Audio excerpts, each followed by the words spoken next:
Hello everyone, welcome to my YouTube channel. আপনারা দেখছেন study point. আজকের এই পর্বে মোস্ট ইম্পর্টেন্ট কিছু অঙ্কের প্রশ্ন আমরা আলোচনা করব, যেগুলো বিভিন্ন ডাব্লিউবিপির থেকে কালেক্ট করা হয়েছে। আশা করছি আপনাদের এই পর্বটি কাজে লাগবে আসন্ন ডাব্লিউবিপি প্রিলিমস এবং এক্সাইজ মেন এবং অন্যান্য পরীক্ষার জন্য। ঠিক আছে, এখানে বলা হচ্ছে যে এক্স ও ওয়াইয়ের বর্তমান বয়সের অনুপাত দেওয়া রয়েছে 3:4। 5 বছর পূর্বে তাদের বয়সের অনুপাত ছিল 5:7। ওয়াইয়ের বর্তমান বয়স কত? তো এটা খুব সহজ একটা অঙ্ক। এটা দুরকম প্রসেস, অর্থাৎ এখানে উত্তর ধরেও করা যায়, কিন্তু আমরা যেহেতু এটা মানে প্রিলিমিনারি বেস্টকে অবলম্বন করে, অর্থাৎ প্রাথমিক ধারণা দিয়ে আমরা এই অঙ্কগুলো শেখাচ্ছি, তাহলে আমরা এই অঙ্কটা এইভাবে করব যেন বুঝতে প্রত্যেকেরই সুবিধে হয়। তো আমরা এইভাবে করব যে বর্তমান বয়সের অনুপাত দেওয়া আছে, ঠিক আছে, 3:4। তাহলে আমরা এক্স ধরে নেব 3x, আর নিচে আমরা ধরবো 4। এর সময় বয়সের অনুপাত দেওয়া আছে এবং তাদের সাথে বয়সের অনুপাত ছিল এত 5 বছর পূর্বে। তাহলে 5 বছর পূর্বে যেহেতু বলেছে, সেহেতু আমাকে 5 বছর বিয়োগ করতে হবে। তাহলে 5 বছরের পূর্বে কত ছিল? এত ছিল। এখানে 5 বছর পরে যদি বলতো তাহলে +5 করতে হতো, যেহেতু পূর্বে বলেছে সেহেতু আমরা পিছনে হয়ে যাব, অর্থাৎ মাইনাস করতে হবে। এবারে এটাকে আমরা এইভাবে করতে হবে যে এবারে আমাদেরকে বজ্র গুণন, অর্থাৎ কোনাকুনি গুণ করে নিতে হবে। 5-এর সাথে এটা করতে হবে, 7-এর সাথে এটা করতে হবে। তাহলে প্রথমে আমরা 5-এর সাথে এটা গুণ করব। তাহলে 5 7 3 21, 21x মাইনাস 7 5 35, এটা দাঁড়ালো। এবার 5-এর সাথে 5 4 20x মাইনাস 5 5 25 দাঁড়ালো। এবার আমাদেরকে যেটা করতে, এক্সগুলো বাম দিকে নিয়ে আসলে 20, আর এখানে মাইনাস যদি এক্স নিয়ে আসি তাহলে এক্স দাঁড়াবে ইকুয়াল টু, এখানে -25 আর এখানে -25 আছে, তাহলে এটা যদি এদিকে আসে তাহলে প্লাস হয়ে যাবে। তাহলে +35 আর -25, অর্থাৎ 35 থেকে 25 বাদ দিলে দাঁড়াবে 10। তাহলে এক্স এর মান আমরা পেয়ে গেলাম 10। এবারে কি বলছে, ওয়াই এর বর্তমান বয়স কত? তাহলে এখানে ওয়াই এর কিন্তু বয়স ইচটু বা অনুপাত আছে 4, আর এক্সের আছে 3। তাহলে ওয়াই এর 4, 4x এখানে দেখতে পাচ্ছি। তাহলে ওয়াই এর বয়স কত দাঁড়াবে? সমান 4x সমান x আমরা পেলাম, x সমান হচ্ছে 10। তাহলে 10 4 40 বছর, 40 বছর উত্তর হয়ে যাবে। তাহলে অপশন ডি হবে এর সঠিক উত্তর, 40 বছর। আশা করি আপনাদের অঙ্কটা বুঝতে পারা গেছে। এই ধরনের অঙ্ক পরীক্ষায় অবশ্যই আসবে এবং আপনারা এইভাবে শেখার চেষ্টা করবেন, তাহলে খুব কম সময়ের মধ্যে অঙ্কটা হয়ে যাবে। চলুন পরবর্তী প্রশ্ন কী আছে আমরা দেখব। এখানে পরবর্তী প্রশ্ন বলা হচ্ছে যে 1728 এর সাথে কোন ক্ষুদ্রতম সংখ্যা যোগ করলে যোগফলে একটি পূর্ণবর্গ সংখ্যা হবে? খুব ইম্পর্টেন্ট প্রশ্ন। এই ধরনের অঙ্ক কিন্তু আপনারা যদি বিভিন্ন পরীক্ষা দিয়ে থাকেন তাহলে দেখবেন এই ধরনের প্রশ্ন কিন্তু আসছে প্রায়।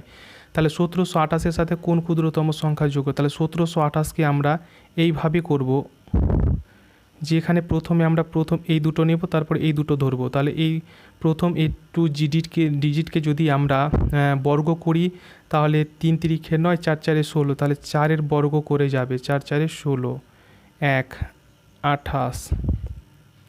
ঠিক আছে, এবার 4-এর যদি ডাবল করি তাহলে 8 দাঁড়াবে। এই নিয়মে আমাদেরকে করতে হয়। 1 দিয়ে দিব 81, আর 82 দিয়ে করলে গেলে 128-এর বেশি হয়ে যাবে। তাহলে 81 দিয়ে 1 দিয়ে দিব আমরা, তাহলে 81 দাঁড়াবে।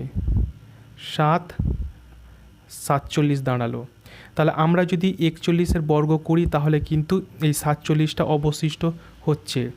আর 42 দিয়ে যদি আমরা করি তাহলে দেখব যে কত এখানে কি করতে বলেছে, যোগ করতে বলেছে। তাহলে 41 দিয়ে হচ্ছে না, তাহলে আমরা 42-এর বর্গ করার চেষ্টা করব। 42-এর যদি আমরা বর্গ করি, 41-এর পরে 42-এর যদি বর্গ করি তাহলে কত দাঁড়াবে? 2 দুগুণে 4, 4 দুগুণে 8, 8 দুগুণে 16, 6 হাতে 1, 4 4 16 17। তাহলে এই দুটো সংখ্যার বর্গ বা 3টে সংখ্যার বর্গ, 4টা সংখ্যার বর্গ আমরা কিন্তু মনে মনে খাতা কলম ছাড়া কিন্তু করে দিলাম এখানে। এই ধরনের বর্গ যদি শর্টকাটে আপনারা শিখতে চান তাহলে অবশ্যই ভিডিওটি লাইক এবং চ্যানেলটি সাবস্ক্রাইব করুন, তাহলে পরবর্তী ক্ষেত্রে শর্টকাট বর্গর অবলম্বন যখনই আমরা আপলোড করব তখনই নোটিফিকেশান আপনাদের কাছে চলে যাবে। দুটো সংখ্যার বর্গ কিন্তু আমরা এখানে মনে মনে করে দিলাম 1764, ঠিক আছে।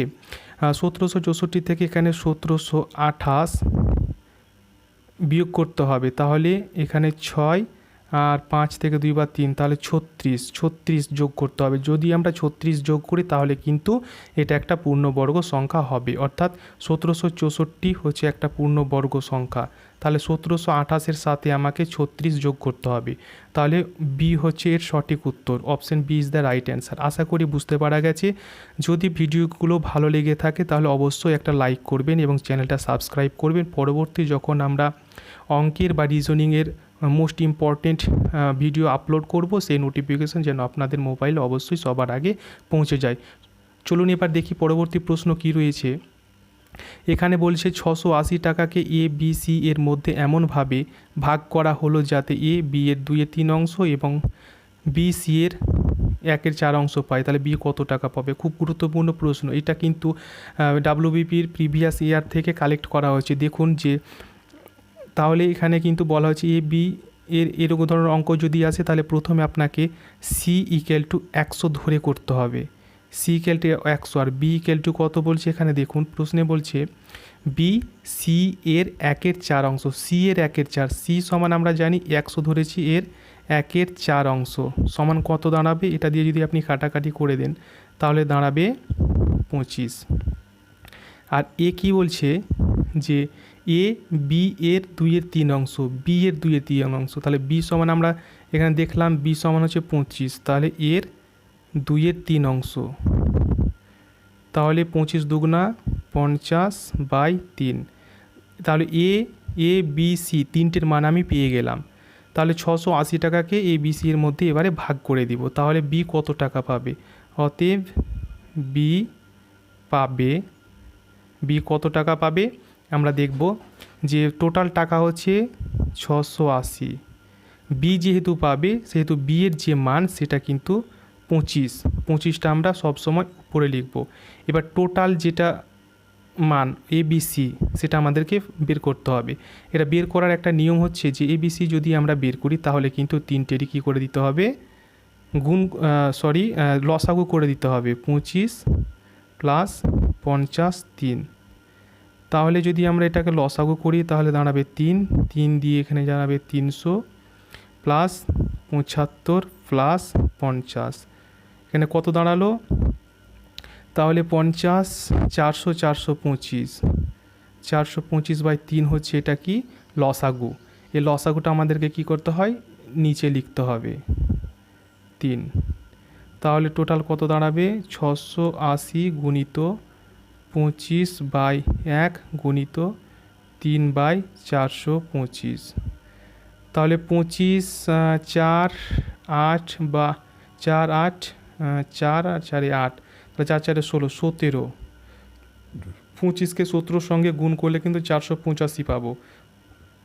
আর 70 সাথে যদি আমরা 4 গুণ করি তাহলে কিন্তু 17 4 68, তাহলে এখানে দাঁড়ালো 40 সমান 40কে 3 দিয়ে গুণ করলে দাঁড়াবে 120 টাকা। এটা হচ্ছে অ্যান্সার। তাহলে অপশন হচ্ছে B is the right answer. আশা করি বুঝতে পারা গেছে। তাহলে আজকের ইম্পর্টেন্ট কিন্তু অঙ্কের ক্লাস এটুকুই। আবার অন্য একটি গুরুত্বপূর্ণ পর্ব নিয়ে আপনাদের সামনে হাজির হব। ততক্ষণ ভালো থাকুন এবং ভিডিওটি যদি আপনাদের হেল্পফুল হয় বা কাজে লাগে তাহলে অবশ্যই কিন্তু ভিডিওটি একটি লাইক এবং চ্যানেলটি সাবস্ক্রাইব করুন এবং চ্যানেলটি বা ভিডিওটি অন্য ফ্রেন্ডের সাথে এটা শেয়ার করুন। আশা করি আপনাদের খুব কাজে লাগবে আসন্ন ডাব্লিউবিপি এবং এক্সাইজ মেন পরীক্ষার জন্য, কেননা সেই সমস্ত ডাব্লিউবিপি বোর্ডের যে সমস্ত পরীক্ষা হয় সেখান থেকে কিন্তু এগুলো প্রশ্ন উত্তরগুলো কালেক্ট করা হয়েছে। ধন্যবাদ ভিডিওটি দেখার জন্য।